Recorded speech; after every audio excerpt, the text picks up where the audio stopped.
Привет, друзья! Сейчас главные новости Европы. Сегодня в Германии говорят о риске газового дефицита к зиме 2026-2027 годов. Хранилища заполняются медленнее обычного, рынок не спешит закупать топливо заранее, а значит под ударом могут оказаться и цены, и стабильность поставок. Фридрих Мерц заявил о новом пересмотре стратегии заполнения резерва. Урсула фон дер Ляйен связывает эту ситуацию с курсом Европейского Союза на постепенный отказ от российского газа и переход на альтернативные источники поставок. Что это значит для нас с вами, если следующая холодная зима совпадет с низким уровнем запасов в хранилищах? И это еще не все. В Германии расходы на мигрантов в первый год и их пребывания растут быстрее, чем доходы от их налогов. Государство тратит миллиарды на жилье, пособия и курсы, а эффект для бюджета появляется только спустя годы. Пенсионеры считают свои выплаты, бизнес счет рабочих рук, а нагрузка на социальную систему, наоборот, увеличивается. Из каких именно источников бюджета все это финансируется прямо сейчас? И напоследок, в Германии многие семьи и пенсионеры переплачивают за коммунальные услуги, даже не замечая этого.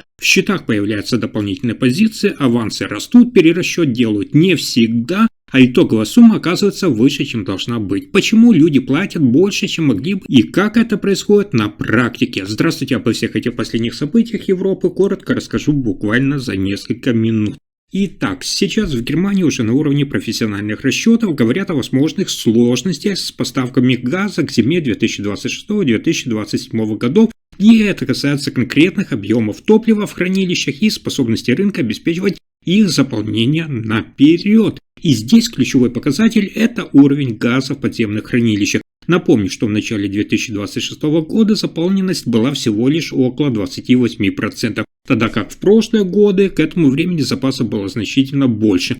Это значит, что у Германии меньше буфера перед пиковыми нагрузками зимой, особенно если погода будет холодной. Причина такой ситуации – это не отсутствие газа вообще, а то, что экономическая логика рынка сейчас не стимулирует трейдеров закупать больше топлива летом, когда цены высокие, чтобы потом хранить его к зиме. Сегодня это новая реальность после отказа от российских поставок, так как Германия ориентируется на сжиженный природный газ СПГ и импорт из разных источников. При этом объемы закачки хранилища зависят именно от экономической выгодности операции. Хочу сразу вам привести примеры, которые показывают, как это отражается на обычных людях, то есть на нас с вами. 68-летний Райнхард из Мюнхена рассказывает в интервью, что уже в этом отопительном сезоне счет за газ стал заметно выше. Он говорит, цитата, «Сейчас я экономлю на температуре дома, но все равно вижу, что платеж растет. И не хочется думать, что может быть еще хуже, если следующая зима будет холодной». Еще одна история. 47-летний Матео из Гельсенкирхена управляет небольшим производственным цехом. Он говорит, что компания уже закладывает в планы на 2026-2027 год рост цен на энергоносители. Цитата. «Если мы платим за газ дороже, это отражается на себестоимости продукции. Это отражается и на зарплатах сотрудников, и на конкурентоспособности». Канцлер Фридрих Мерц, комментируя энергетическую ситуацию, прямо указывает, что Германия должна учитывать не только текущие поставки, но и будущие риски. Он говорит о необходимости новых стратегических решений по заполнению хранилищ, договоренностям с поставщиками и мер по снижению зависимости там, где сегодня нестабильные ценовые условия.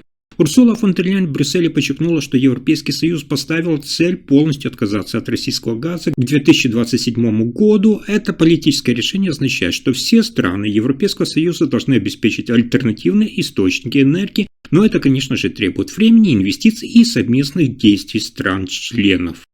Следующая новость – одна из самых важных. Сегодня в Германии расходы на адаптацию мигрантов и беженцев измеряются десятками миллиардов евро в год. В первые годы после въезда эти траты часто превышают объем налогов и социальных взносов, поступающих от мигрантов. Сейчас данные показывают, что Германия выделяет значительные суммы на интеграцию, например, на курсы языка, пособия, жилье, медобслуживание и пособия на базовые потребности. Поэтому бюджет Германии увеличил финансирование интеграционных программ, например, до 1,6 миллиарда в 2025 году, чтобы обеспечить доступ к языковым и ориентационным курсам для десятков тысяч мигрантов, прибывших из Украины, Сирии и Афганистана. Расходы на социальные выплаты, пособия по безработице, базовую финансовую помощь и другие выплаты тоже выросли. В 2025 году только на Бюргергельд было потрачено около 43 миллиардов евро. При этом значительная часть получателей составили мигранты и люди с миграционным прошлым. Также в Германии есть затраты на базовое обеспечение в старости.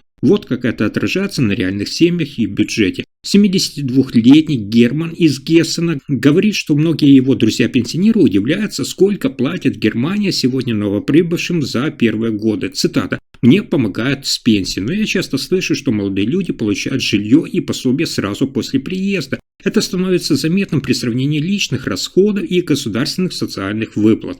Это реальная история пенсионера, который видит цифры в собственных выплатах и слышит сравнение в своем окружении. А вот производитель из Бремена, 51-летний Элиас, его компания нуждается в рабочей силе, но он замечает, что мигранты, приехавшие 3-4 года назад, только сейчас выходят на уровень, когда платят налоги, сопоставимые с затратами на их адаптацию. Цитата. «За первые годы почти все, что государство вложило в обучение и пособие, выходит в ноль», говорит Элиас, работая с интеграционными программами на предприятии. И здесь важно учитывать, что в первые 3-5 лет работающие мигранты платят налогов и социальных взносов относительно меньше, так как сначала получают пособие, проходят языковые курсы, оформляют документы и только затем начинают полноценную работу. Это и создает дополнительную нагрузку на социальную систему и бюджет. Если сравнивать с другими странами Евросоюза, Германия остается одной из стран с высокой долей социальных расходов в структуре федерального бюджета. Нагрузка социального бюджета в Германии сегодня составляет около 41% общих расходов федерального бюджета, и часть этих средств уходит именно на поддержку мигрантов, пособия и интеграционные проекты. Таким образом, в первые годы после приезда мигранты чаще всего получают пособия и проходят курсы за счет государства, а налоговый доход от них формируется позже, когда они находят работу, изучают язык и получают признание квалификации.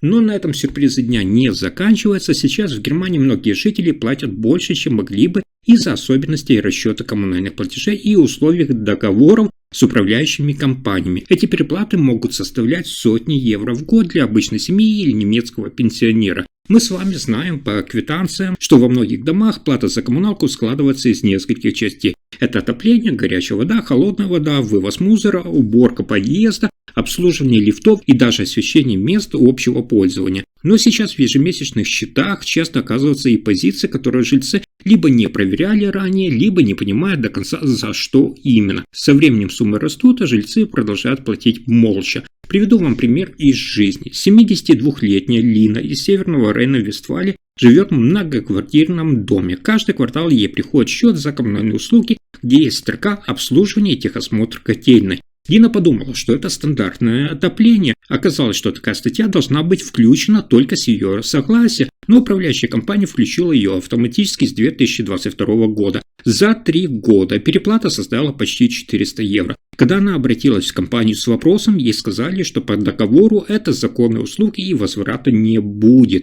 Еще один случай семьи из Гамбурга. Супруги Лена и Маркус получили квартальный счет, где за отопление значилось на 30% больше, чем в прошлом году, хотя на самом деле погода была мягкой. Они попросили управляющую компанию показать расчет. Оказалось, что предоплата за отопление была увеличена без объяснений. И когда они попытались также отказаться от дополнительной услуги по мониторингу расхода газа, перерасчета не сделали. В результате они переплатили около 250 евро за год. Проблема частично в том, что коммунальные платежи – это не фиксированная ставка, как, например, за паспорт или услуги интернет. Это набор услуг, часто возможность дополнительной опции, о которых жильцы узнают только при подписании договора. А затем за годы тариф меняется, а корректировки в договорах происходят без прямого уведомления жильцов. Часто многие просто не обращают даже внимания на мелкий шрифт. Сегодня сфера коммунальных услуг в Германии регулируется, но именно здесь, в таких деталях договоров и расчетов, появляются, скажем так,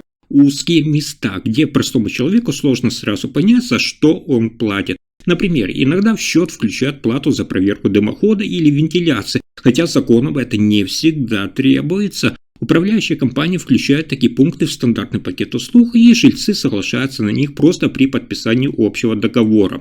Еще одна распространенная проблема – это неоптимальные предварительные платежи. Многие арендаторы платят фиксированные ежемесячные суммы в счет коммунальных услуг. Когда годовой расчет делается по факту, может оказаться, что предоплата была слишком высокой, но обратно же жильцы об этом узнают только при приходе итогового квартального счета. На этом пока все. Спасибо за просмотр.